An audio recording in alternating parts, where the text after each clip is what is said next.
The moon is disappearing, not slowly, right now. You're standing in ancient Mesopotamia, watching the sky turn against you. The moon, the thing that's been lighting up the night since forever, is being eaten alive. By what? A demon, a dragon, an angry god. All you know is the world is ending and you didn't get a warning. This happened to every civilization in human history, and every single one lost their minds about it. Lunar eclipses toppled kings, started wars, crashed economies, and convinced empires that the gods were coming to murder everyone. So how did a totally predictable astronomical event cause thousands of years of complete panic? Ancient China had a simple explanation for lunar eclipses. A giant celestial dragon was eating the moon, actually consuming it like a cosmic snack. And if nobody stopped the dragon, it would finish the moon and move on to eating the sun, then Earth, then you. The solution? Make so much noise that the dragon gets annoyed and spits out the moon. During eclipses, entire Chinese cities erupted in coordinated chaos. People banged drums, rang bells, shot arrows into the sky, and screamed at the top of their lungs. Emperors ordered nationwide noise campaigns to save the moon from dragon digestion. Your Majesty, the moon is disappearing. Get every drum in the kingdom. We're fighting a dragon with drums.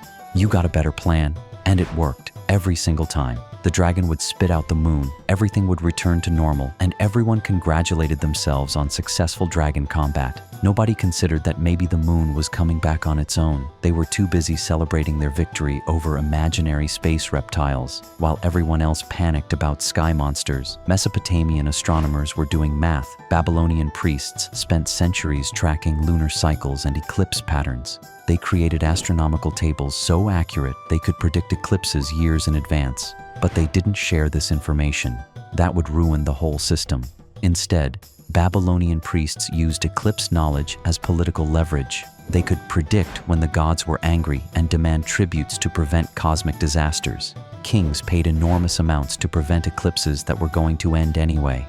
The gods demand gold to prevent the moon's destruction, but the moon came back last time without gold. Because we prayed really hard, this time we need gold too, just to be safe. It was the world's earliest protection racket. Pay us, or the moon gets it. Except the priests already knew the moon would be fine because they'd done the calculations. They just couldn't let anyone else figure that out. Norse mythology had wolves. Two giant wolves, Hati and Skull, constantly chasing the sun and moon across the sky. During eclipses, one of the wolves finally caught up and started eating their celestial prey. Vikings responded by making absolutely terrifying amounts of noise. They'd bang shields, scream war cries, and shoot flaming arrows into the sky. The goal was to scare the wolf into dropping the moon. And like the Chinese strategy, it worked every time. Vikings also believed that if the wolves ever succeeded in permanently eating the sun and moon, Ragnarok would begin, the end of the world. Gods fighting, giants destroying everything, cosmic fire consuming existence. So every eclipse was potentially the apocalypse. No pressure. Christopher Columbus pulled off one of history's most cynical uses of eclipse knowledge. In 1504, stranded in Jamaica, the local Taino people were refusing to provide food supplies. Columbus knew from his astronomical tables that a lunar eclipse was coming. He told Taino leaders that his Christian God was angry about their lack of cooperation and would punish them by taking away the moon. 3 days later, right on schedule, the eclipse began. The Taino panicked. Columbus pretended to negotiate with his God for mercy. When the eclipse ended naturally, the Taino believed Columbus had divine powers and resumed supplying his expedition. It was astronomical knowledge weaponized for colonial exploitation. Columbus didn't have divine powers. He had math tables and zero moral qualms about using them to terrorize indigenous populations. Lunar eclipses could destroy political careers and topple dynasties.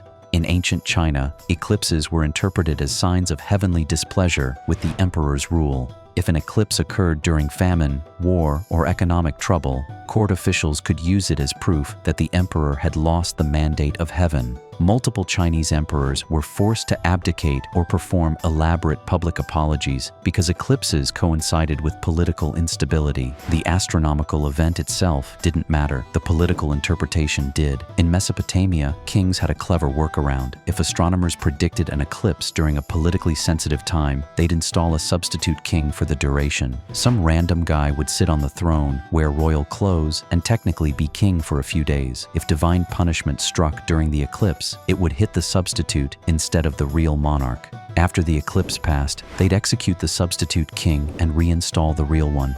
Congratulations, you're king for 3 days. What's the catch? Small chance of divine execution, but you get royal meals. Lunar eclipses triggered economic disasters. In societies where astronomical events were divine messages, eclipses would cause market panics, runs on grain storage, and hoarding of essential supplies. If people believed the world might end, they stopped normal economic activity and prepared for apocalypse. In ancient Rome, eclipses during military campaigns would cause soldiers to refuse orders and armies to halt operations. Entire military strategies fell apart because troops were convinced the gods were telling them to stop fighting. During one famous eclipse in 413 BCE, Athenian commander Nicias refused to retreat from Syracuse because an eclipse convinced him the gods wanted him to wait. He delayed for 27 days based on priestly advice. The delay allowed Syracusan forces to regroup and destroy the Athenian expedition. Thousands died because a general took astronomical advice from priests instead of military advisors. For thousands of years, lunar eclipses were political weapons, religious crises, and economic disasters. They toppled emperors, justified human sacrifices, and convinced civilizations that the world was ending, all because the Earth's shadow temporarily blocked sunlight from reaching the moon. The math was simple. The explanation was straightforward, but admitting that would have destroyed entire power structures built on astronomical ignorance. Priests, kings, and rulers had zero incentive to educate the public about eclipse mechanics. Fear was too profitable, too politically useful, too effective at maintaining control. Every civilization that figured out eclipse patterns kept the knowledge secret or used it for manipulation, because understanding eclipses meant losing the ability to use them as evidence of divine favor, political legitimacy, or cosmic warfare. The next time you see a lunar eclipse, remember what you're watching. A completely predictable astronomical event that once convinced humans to scream at the sky, sacrifice their neighbors, and overthrow their governments. That's a lot of power for a shadow.